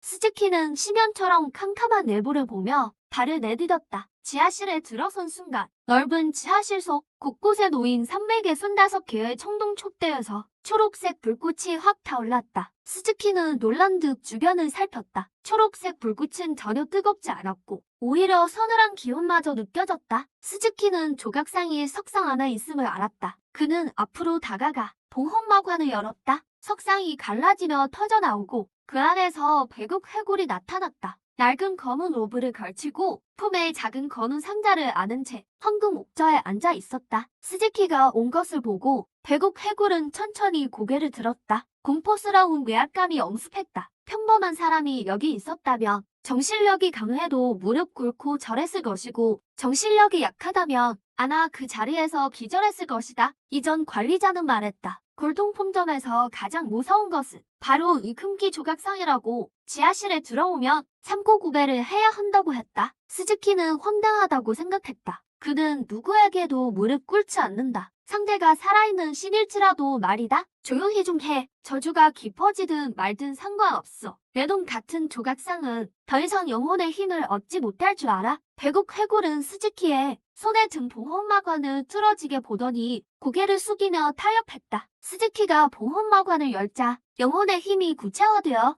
유백색 기류가 병에서 쏟아져 나왔다. 백옥 해골 조각상이 숨을 쉬기 시작했다. 그 영혼의 힘은 백옥 해골의 입과 코로 빨려 들어갔다. 번호 0배 심표용의 황제, 번호 접속자가 0인 것은 이 금기물이 신과 관련됐음을 뜻한다. 이게 정말 신의 유해인 걸까? 신도시나 속신과는 많이 다른 모양이군. 황제라고 불리는 신은 들어본 적이 없는데 10여 분이 흐르고 해골은 기계적으로 영혼의 힘을 다 흡수했다. 그리고 다시 고개를 숙였다. 스즈키는 해골을 한참 바라보다가 보험마관을 들고 지하실을 나왔다. 하 대표님, 어서 계약서에 서명하시죠. 몸도 이미 엉망이 되셨는데 무엇 때문에 버티시는 겁니까? 그룹을 하 도련님께 넘기는 게 최선의 선택입니다. 하리는 억울했다. 세계적인 브랜드를 만들고 싶었다. 전 세계가 그를 필요로 하게 하려 했다. 만약 난잡하게 노는 동생에게 그룹을 맡기면 200년간 이어온 가문의 꿈은 꼭 멸망의 길을 걷게 될 것이다. 하리는 다른 사람에게 맡기고 싶었다. 회사 내 유능한 임원 같은 사람 말이다. 혈연은 중요하지 않았다. 브랜드의 전승이 가장 중요했다. 하지만 그는 메시지를 전달할 능력이 없었다. 며칠 전 휴대폰도 뺏겼다. 2층엔 하리 혼자뿐이었다. 간호사와 의사조차 오지 않았다.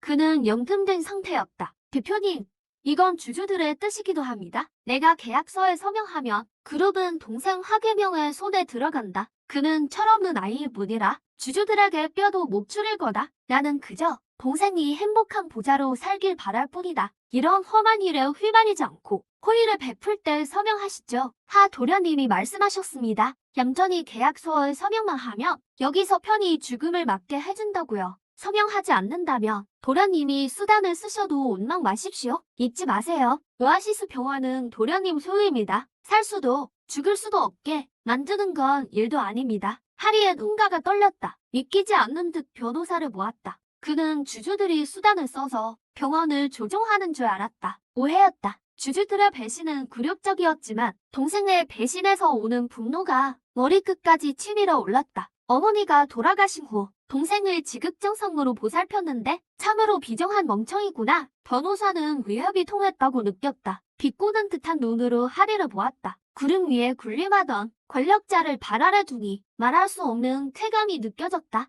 대표님, 잘 생각해보세요. 저녁에 다시 오겠습니다. 신이라도 나타나 날 구해주면 좋겠군. 신을 믿지 않던 그였지만 속으로 몇 번이나 구원의 손길을 바랐다. 갑자기 문이 열렸다. 간호사였다. 매혹적인 분위기를 풍기는 간호사였다. 하리 씨, 안녕하세요. 어떻게 저리 태어날 수 있지? 다른 의료진들은 나를 보며 굽신거리며 쩔쩔맸었는데 아니, 며칠 전부터 간호사나 의사는 한 명도 이 병실에 오지 않았다. 병원 사람이 아니구나. 맞습니다. 하리 씨, 보안이 매우 철저한 곳인데 어떻게 간호사로 변장해 들어왔지? 내가 아픈 민감한 시기에 기묘하고 낯선 여자가 병실에 잠입했다. 훈련된 킬러인가? 드디어 누군가 참지 못하고 움직인 건가? 전 경기회에서 왔습니다. 이미 당신 상황은 다 알고 있죠. 노게릭병에 선천성 심장병까지 언제 죽어도 이상하지 않잖아요. 절 찾는 이유가 뭡니까? 이런 상황에 비밀 조직의 일원이 왜 갑자기 날 찾아온 걸까? 어쩌면 반전의 기회일지도 몰라. 운이 좋으시네요. 우리 주인님의 눈에 띄다니.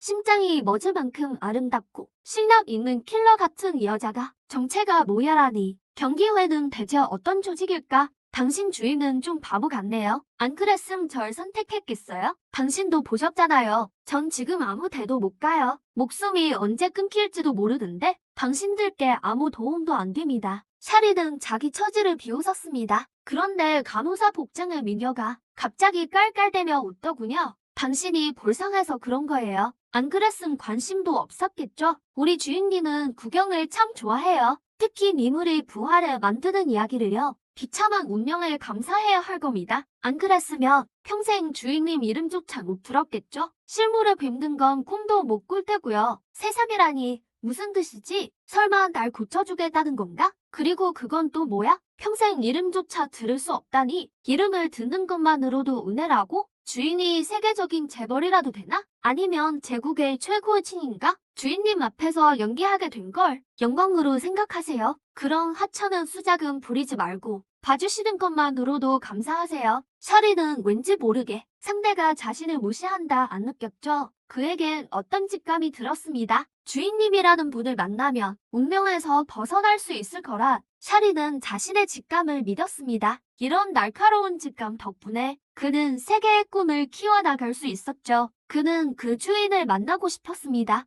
제 직감이 틀렸다고 해도 그 주인은 자신을 고칠 수 없겠죠. 그래도 세계몽은 사라지지 않을 겁니다. 제 손안에서 말이죠. 제게는 아직 세계몽의 후계자를 찾을 시간이 있습니다. 주인님을 뵈려면 어떻게 해야 하죠? 김미정은 안도의 한숨을 내쉬었다. 그녀는 그저 평범한 대학교 4학년생이었다. 샤리 같은 권력자 앞이라 무척 긴장하고 있었다. 스즈키가 맡긴 첫 일을 망칠까봐 걱정됐다. 주인님이 오늘 시키신 일이 아주 많아요. 길게 얘기할 시간 없으니 여기에 리다오 골동 공정 주소가 적혀 있어요. 주인님을 뵐 기회는 오늘 밤뿐이에요. 김미정은 말을 마치고 일어섰다. 그녀는 허리를 흔들며 병실을 나갔다. 샤리는 그녀의 뒷모습을 빤히 쳐다보았다. 김미정이 나간 뒤 그는 서둘러 종이 조각을 집어들고 재빨리 주소를 머릿속에 넣었다. 불치병에 걸린 나 같은 장애인이 어떻게 병원을 나가서 주인을 만날까? 무슨 일이 있어도 만나야 해. 세계몽을 내 손에서 망칠 순 없어. 샤리는 머리를 굴렸다. 있는 힘껏 컵을 집어 TV에 3개 던졌다. 약 2분 반 정도가 지나자 보안요원 2명이 병실로 뛰어들어왔다. 그들은 전문 교육을 받은 이들이라 이런 소리에 상당히 민감했다. 요원들은 샤리가 멀쩡한 것을 보고 안심했다.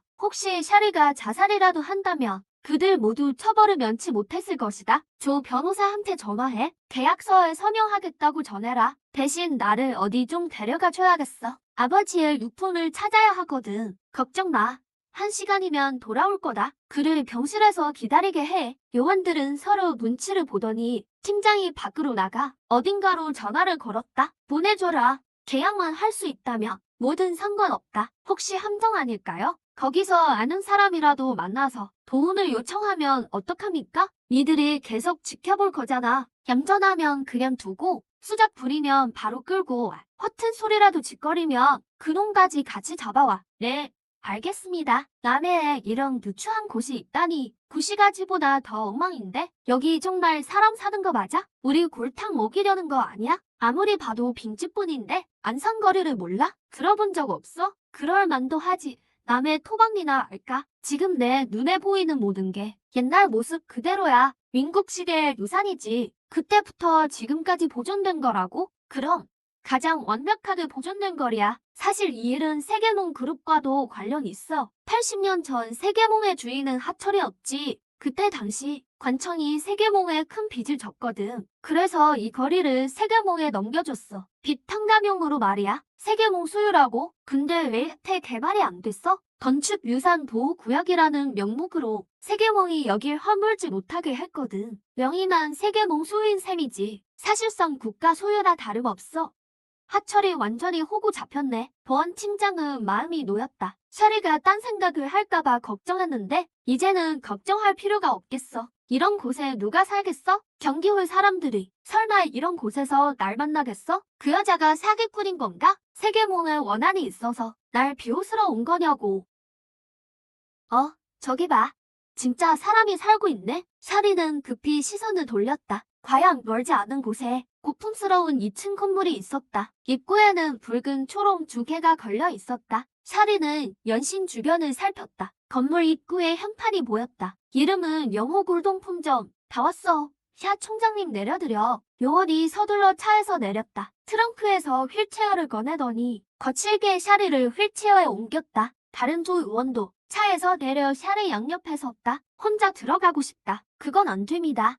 항상 지켜봐야 하니까요. 샤리는 잠시 갈등했다. 신비로운 주인님을 뵈러 가는데 이런 놈들을 데려가고 싶지 않았다. 하지만 그에게는 결정권도 자유롭게 움직일 힘도 없었다. 그저 요원들이 이끄는 대로 할 뿐이었다. 알았다.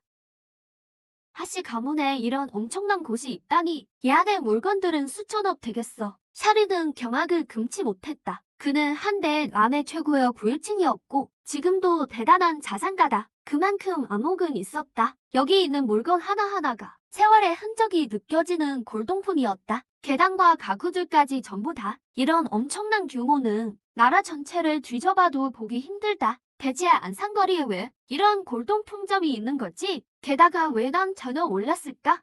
손님들이 오셨네요. 앉으세요. 여운 3명은 김미정을 빤히 쳐다봤다. 눈이 아주 돌아갈 지경이었다. 몸매가 장난 아니네. 저 다리 좀 봐. 그들은 음흉한 생각을 품기 시작하더니 서둘러 자리에 앉았다. 주인님은 곧 데려오실 거예요. 먼저 차로 몸 좀 녹이세요. 어떡할까? 샤리와 접촉하는 자를 감시하랬지.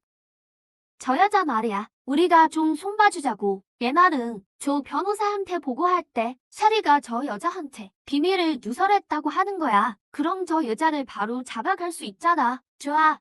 저 여자 한번 따먹어보자. 그럴 수만 있다면 죽어도 좋아. 그 주인이라는 놈도 같이 묶어버리면 돼. 어쨌든 저 여자는 내 차지야. 샤리의 안색이 급격히 안 좋아졌다. 김미정에게 미안한 듯 어색하게 웃었다. 김미정은 그 뜻을 알아차리고 안심시키듯 미소를 지어 보였다. 그리고 요원들을 쳐다보는데 낯이 죽은 사람을 보는 듯했다. 그때 계단에서 묵직한 발소리가 들렸다. 은색 무늬가 새겨진 검은 옷을 입은 남자가 모두의 시선 앞에 나타났다. 그는 차가운 기운을 풍기며 무표정하게 상석에 앉았다. 김미정은 얌전히 그의 뒤에 섰다. 샤리는 허리를 곧게 펴려고 애썼다. 자존심이 아주 강한 사람이었기에 강자를 만날수록 자신감 있는 모습을 보이고 싶었다. 하지만 몸 상태가 너무 좋지 않았다. 똑바로 앉아있기도 버거울 정도였다. 주인이 왜 저렇게 비실비실해? 그냥 한 주먹거리도 안 되겠네. 저 여자는 오늘 밤 제삿날이군. 주인님, 찾으세요. 주인님이라니 참 웃기는 호칭이네. 스즈키는 아랑곳하지 않았다. 요원 3명을 무시한 채 깊은 눈빛으로 샤리를 바라보았다. 몸 상태가 생각보다 훨씬 엉망이군. 샤리는 몸을 옴질했다. 무언가 말을 하려다 옆에 있는 요원들을 보며 주춤했다. 여기서는 걱정할 필요 없다. 겁내지 마라. 절 고쳐주실 수 있나요? 부자들은 다 미친 건가? 이런 병은 신이 와도 못 고쳐. 누가 널 구할 수 있겠어? 샤리도 사실 혹시나 해서 물은 거였다. 그저 신락 같은 희망이라도 품었던 것이다. 그는 남자의 무표정한 얼굴을 보며 어색하게 웃고 말았다. 그럼 세계몽 그룹을 구할 수 있나요? 하계명이 세계몽을 이어받으면 주주들에게 휘둘리게 될 겁니다. 그렇게 되면 세계몽은 결국 끝장나겠죠. 저희 감옥에서 꺼내주실 수 있나요? 뒷일은 제가 다 알아서 처리하겠습니다. 제 유능한 부하들을 경기회를 도울 겁니다. 널 고쳐줄 수 있다. 하하, 부자들은 역시 바보군. 샤리도 바보지만 골동품점 주인놈도 바보네. 팀장이 부하들을 제지하며 스즈키를 비웃듯이 쳐다보았다. 정말 재미있는 구경거리군. 어디 끝까지 한번 지켜보자고. 그들은 어차피 샤리가 해선 안 될 말을 했다고 생각하죠. 이사장과 그 불려오는 절대 못 빠져나가요. 네? 뭐라고요? 스즈키가 주머니에서 펜던트를 꺼냅니다. 그건 거꾸로 된 십자가였죠. 펜던트 번호 08샘표 13.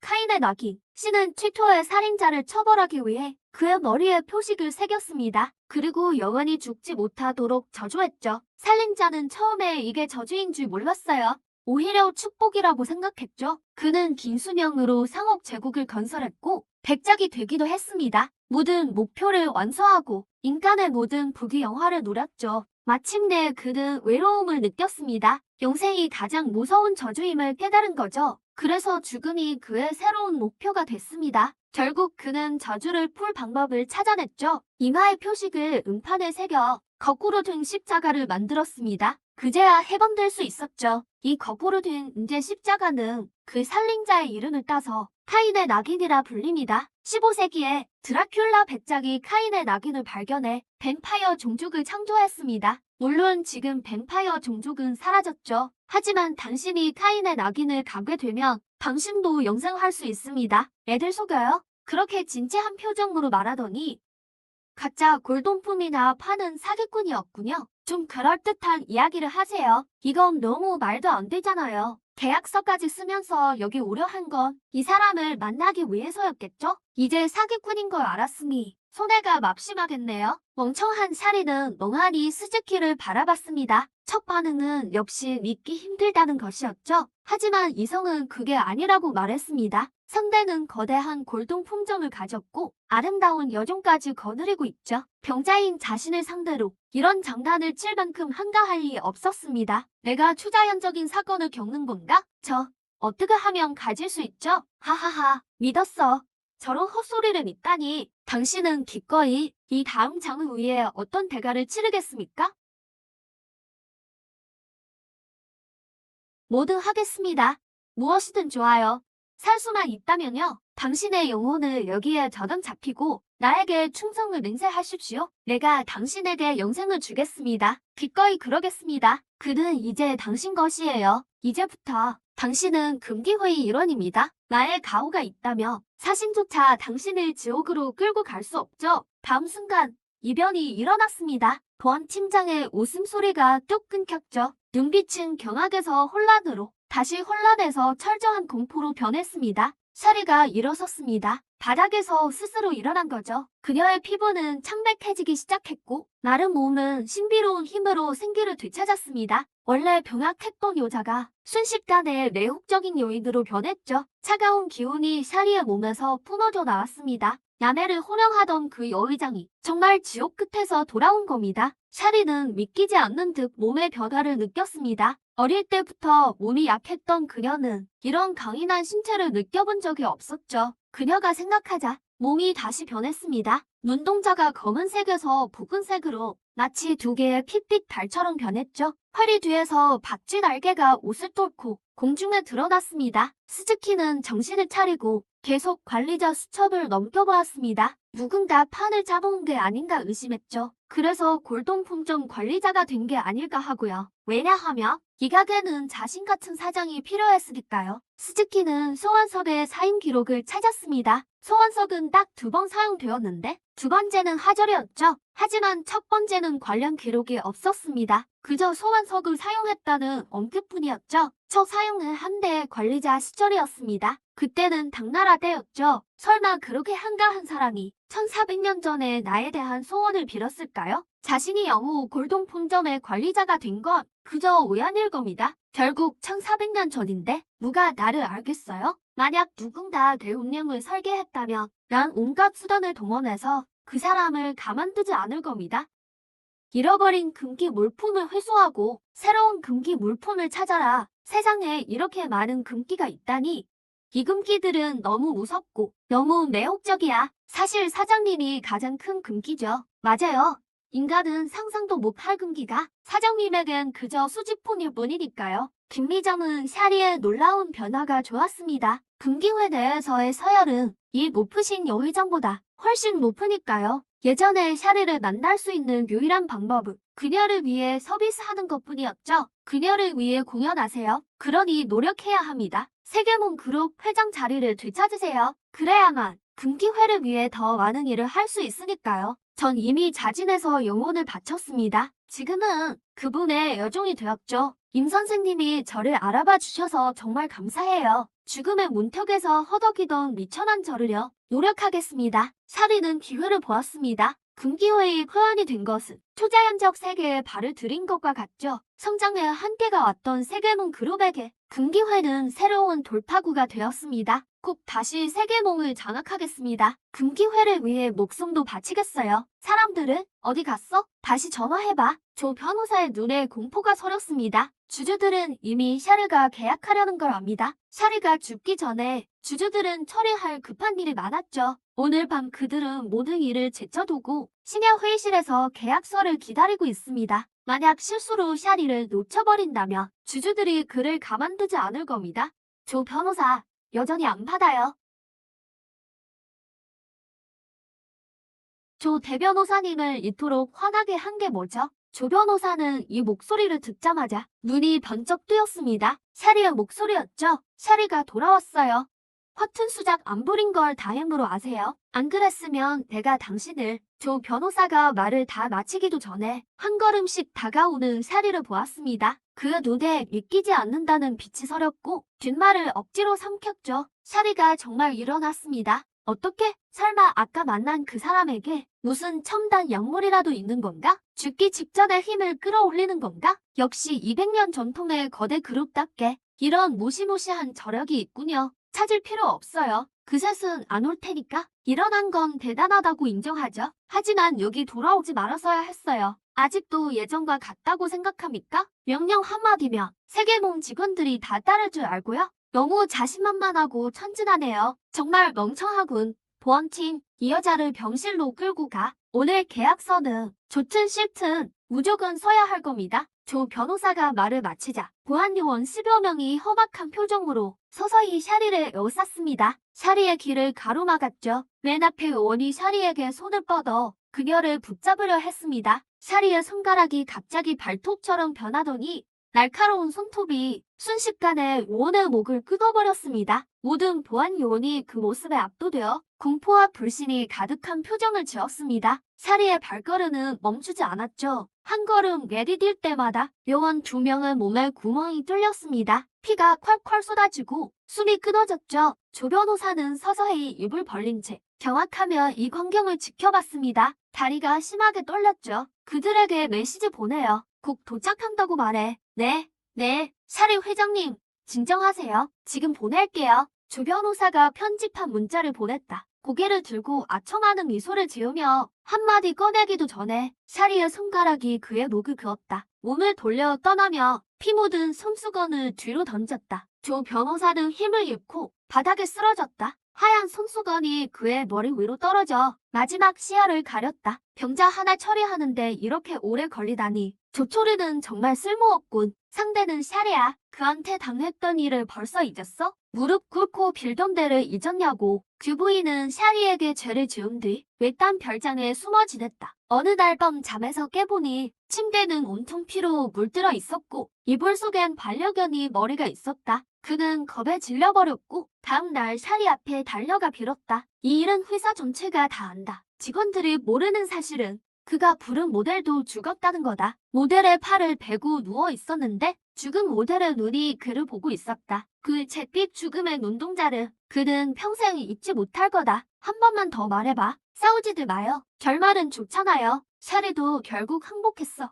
사치밍이 자리에 오르면 세계몽은 우리 차지야. 갑자기 어디서 나타난 거야. 미리 확실히 해두지. 사치밍이 집권하면 내 팀과 자금을 갖고 떠날 거야. 세계몽은 이미 한계에 다다랐어. 여기에 돈을 더 바라는 건 그야말로 뜬구름 잡는 소리지. 샤리 그년한테 엉돌린 세월이 얼마야. 드디어 그년의 수명도 끝이군. 이제야 내 세상이 왔어. 이 사람들은 누군가는 더 큰 권력을 원했고 누군가는 독립을 원했다. 결국 세계몽은 식탁 위에 케이크일 뿐이다. 조 변호사가 나이프를 가져오길 기다릴 뿐. 그때 회의실 문이 울렸다. 사람들은 일제히 미소를 지었다. 문이 열리고 주주들은 들어온 사람을 보고 웃음이 굳어버렸다. 방금 뭐라고 했지? 샤리의 목소리는 날카로운 칼날처럼 귀부인의 심장을 정확히 꿰뚫었다. 모두의 시선이 그에게 집중되었다. 방금 전까지 샤리를 욕하더니 정작 사람이 나타나니 말 한마디도 뻥끗 못한다. 얼굴이 화끈거렸다. 샤리에게 당한 곤욕감이 드디어 폭발했다. 샤리의 로게릭병과 심장병은 사실이다. 샤리는 반드시 죽는다. 그것도 아주 이면아. 헛을 부리지 마. 너 같은 병자의 시대는 끝났어. 세계몽은 우리 거야. 죽어가는 내 것이 아니라고. 이 말에 주주들이 정신을 차렸다. 샤리가 다시 일어서다 해도 그건 기적일 뿐이다. 그의 병은 이미 사형 선고를 내렸다. 주주들은 거기까지 생각이 미치자 허리를 꽂고 싶었다. 갈수록 배짱들이 부족해지는군. 내가 겁이 날 정도로 말이야. 세계몽이 내 손에 마한다니. 모두가 경악하며 이 광경을 지켜봤다. 샤리가 사람을 때리는 건 이상하지 않지만 믿기 힘든 사실은 샤리가 전혀 아픈 기색이 없다는 거다. 안 그러면 어디서 이런 힘이 나겠나? 회장님, 전 상관없는 일입니다. 다 이 사람들 생각이에요. 후계자가 없을까 봐 걱정돼서 조 변호사한테 대책을 세우라고 한 겁니다. 조 변호사가 당신한테 뭘 했나요? 오해하신 건 아닌지 모르겠네요. 조 변호사가 한 일은 사실이야. 설마 킬러를 시켜서 우릴 다 죽이기라도 하겠다는 거야? 정말 죽여버리고 싶긴 하군. 하지만 세계몽의 기둥들을 다 뽑아버릴 순 없지. 그래요. 세계몽엔 우리가 필요하죠. 아무리 잘못을 저질렀어도 샤리가 우릴 죽일 수 있겠어? 우리 주주들이 없다면, 우리 인맥이 없다면 세계몽은 망한 거나 다름없어. 놀끝 필반이라는 말이 있죠. 세계몽은 이미 정점에 도달했어요. 미래엔 망할 일만 남았죠. 지금 회사를 쪼개는 게 최선입니다. 이미 좋은 사업을 찾았으니 모두의 단합이 필요합니다. 좋은 사업을 찾았다고? 그럴 리가. 부동산인가? 아냐. 남의 부동산은 이미 끝물이야. 아버님의 유언은 두 가지였어. 하나는 가족 사진을 찾는 것, 다른 하나는 주주들을 단합시키는 것. 첫 번째는 무리야. 할아버지는 다 남기셨지만 오직 그 사진만 사라졌으니까. 하지만 이 두 번째는 예전엔 능력이 안 됐지만 이젠 가능하지. 사람들은 샤리의 말을 이해하지 못했다. 인신은 세상에서 가장 변하기 쉽고 가장 알 수 없는 것이니까 대체 무슨 용기로 그런 말을 하는 걸까? 이어진 샤리의 행동이 답을 대신했다. 그의 눈동자가 붉게 변하더니 허리에서 박쥐 날개가 돋아났다. 그는 손가락을 깨물어 8방울의 성혈을 뿌렸다. 성혈이 주주들의 이마에 맺히더니 천천히 스며들었다. 이게 도대체 무슨 일이야? 아, 머리가 터질 것 같아. 셰어 회장이 흡혈귀였다니 우리도 흡혈귀로 만든 거야? 어떻게 이런 일이? 흡혈귀라는 전설 속 생물이 어떻게 실제로 존재하지? 샤리에겐 그들을 바꿀 힘이 있었다. 이 능력을 초응이라 부른다. 이 후예들과 그의 가장 큰 차이는 종속되지 않았다는 것. 이 세상에서 오직 카일의 표식을 지닌 시조만이 힘과 권력의 상징인 비행 능력을 갖는다. 샤리는 기력이 빠지는 걸 느꼈다. 단숨에 8명을 변하게 하는 건 그에게도 큰 무리였다. 하지만 그래야만 했다. 주주들이 한마음으로 뭉쳐야만 진정으로 경기회를 도울 수 있으니까. 경기의 유불은 세계몽의 새로운 목표다. 샤 회장님, 나 샤리는 길쭉한 다리를 꼬고 앉아 우아한 자태를 뽐내며 다시 인간의 모습으로 돌아왔다. 하얀 손가락으로 얼굴을 긁고는 어머니시다. 노인의 몸이 심하게 떨렸다. 노쇠한 얼굴에 경악이 서렸다. 저항할 수 없는 혈통의 압박이 모든 이의 심장을 짓눌렀다. 그들은 직감했다. 거역하는 순간 이 어머니가 즉시 죽게 될 것이고 영혼조차 남지 않으리란 걸. 어머니, 샤리의 입꼬리가 올라갔다. 그때 다시 문이 열렸다. 붉은 머리의 청년이었다. 이름은 샤치미. 샤리의 남동생이다. 누나, 아직 안 죽었어? 오, 배달 왔네? 주주 8명은 극심한 허기를 느꼈다. 그 굶주림은 온몸의 세포가 뒤틀리는 고통을 주었다. 주주들은 이성을 완전히 잃고 일제히 샤치밍에게 달려들었다. 샤치밍은 그제야 깨달았다. 주주들이 전부 그물로 변했다는 걸. 그는 도망칠 수 없었다. 귀부인 흡혈귀가 그를 바닥에 짓눌렀다. 누나, 살려줘. 내가 죽으면 셋이 가문대가 끊겨. 난 불사불멸의 샬 가문이다. 후손 따윈 필요 없어. 오만하고 패기 넘치는 이 말은 샤치밍의 모든 희망을 박살냈다. 남의 한다프 거리에 경광등이 번쩍였다. 경찰들이 이곳을 봉쇄하고 감식반이 기구를 들고 들어왔다. 사망자의 시신을 조사하는 중이었다. 사망자들의 모습이 매우 기괴합니다. 보안 요원 제복을 입은 미라 두고 얼굴과 어깨가 바닥에 너무 오래 끌려 이미 하얀 뼈가 다 드러났어요. 범행 후에 누가 감히 시체를 대담하게 시대로 끌고 올까요? 가장 이상한 점은 시체 2구를 끌고 한가프 거리로 들어온 남자도 피골이 상접한 채 죽었다는 겁니다. 죽기 전 얼굴엔 음란한 기색이 가득했고 여자에게 귀를 다 빨린 듯한 모습이었죠. 10여 분이 흐른 뒤 승합차 한 대가 현장 옆에 멈추고 사복 경찰 몇 명이 내립니다. 재빨리 현장으로 진입하는데 우두머리 등 까칠한 삭발머리의 거구입니다. 차문에 기대에 담배를 피우는 그의 이름은 로취안, 남해 치안국의 형사팀장입니다. 그를 바짝 뒤따르는 사람은 긴 생머리의 여성이군요. 이목은 이 여자를 본 적이 있습니다. 그녀의 이름은 이명월, 김미정의 대학 시절 과대표였고 지금은 로취안의 제자입니다. 이명월은 현장으로 들어갔다가 안색이 청백해져 뛰어나와 구토를 합니다. 사탕 몰고 있어. 토하지 말고. 그럼 좀 나을 거야. 우리 일이 원래 이렇단다. 온갖 역겨운 장면을 다 보게 되지. 이때 사복 경찰 한 명이 달려와 간이 보고서를 건넵니다. 루치아는 보고서를 받아 대충 훑어보기 시작합니다. 두 피해자는 과다출혈로 사망했는데 이상한 거 몸에 상처가 전혀 없다는 겁니다. 대량 출혈이 일어날 상황이 아니었죠. 그럼 나머지 한 명은요? 그 사람이 범인인가요? 아마 그럴 거다. 피해자 2명의 시신에서 그 사람 지문만 나왔거든. 근데 황당한 거 그의 사인은 피해자들보다 더 이상해. 체내 단백질 요소가 다 빠져나갔고 뇌에서 도파민이 과다 분비됐대. 알아듣게 말해.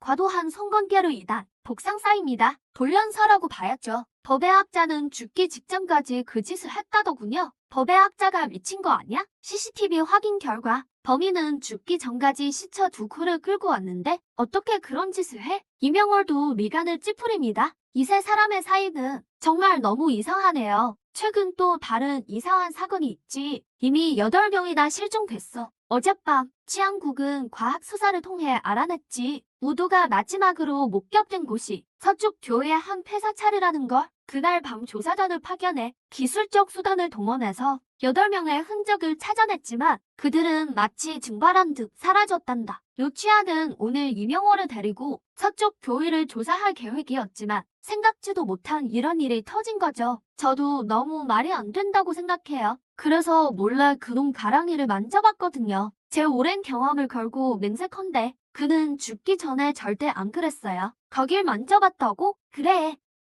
반성문 2,000자 써서 오늘 밤까지 내. 양 오늘 바쁠 테니까 너 혼자 서쪽 교회로 가봐. 단서라도 찾으면 포상은 근처 CCTV를 다 뒤지는 거야. 난 절대 안 믿어. 이셋이 남해시에 갑자기 나타났을 리 없어. 스즈키는 바 안쪽 차상 앞에 앉아 옆에 따뜻한 차 한 잔을 두고 김이 모락모락 나는 다른 손으로 신문을 넘깁니다. 가게 안은 신호가 잡히지 않아. 외부 소식은 종이 매체에 의존해야 하죠. 이 신문은 김미정이 아침 일찍 사온 겁니다. 최근 며칠 동안 김미정의 차림새는 처음 만났을 때보다 거의 딴 사람처럼 변했습니다. 한때 엉돌려왔던 생각들, 국정 역할 놀이와 자신을 반려동물로 생각하는 환상들, 도덕과 윤리 때문에 엉돌렸던 것들이죠. 하지만 이젠 다릅니다. 세상의 규칙이나 타인의 시선은 그녀에게 아무런 의미가 없죠. 그녀의 영혼은 한 무서운 남자에게 지배됐고 그녀는 스즈키의 연오해가 되었습니다. 마지막 가면을 벗어 던진 것처럼 마음속의 말 못할 갈망들을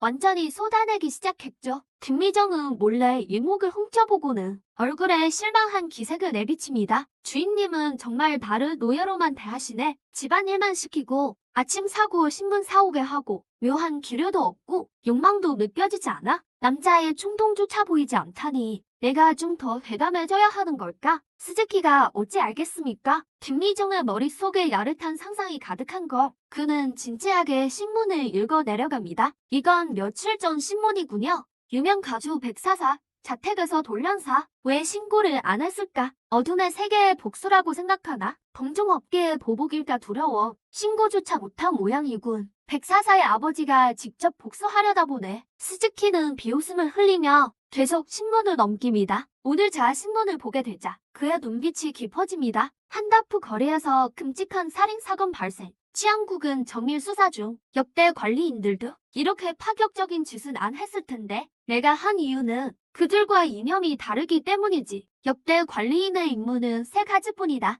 첫째, 영혼의 힘을 거래할 것. 충분한 영혼의 힘만 있다면 관리인은 걱정할 게 없지. 둘째, 의식의 금기 몰건을 회수할 것. 이건 정말 어쩔 수 없는 일이다. 금기 몰건을 회수하지 못하면 관리인이 저주를 받게 되니까. 셋째, 새로운 금기 몰건을 수용할 것. 이건 억지로 소를 끄는 격이지. 야생의 금기 몰건은 하나같이 위험하고 불사불멸의 존재라 해도 관리인에 대한 꽤나 까다로운 일이니까.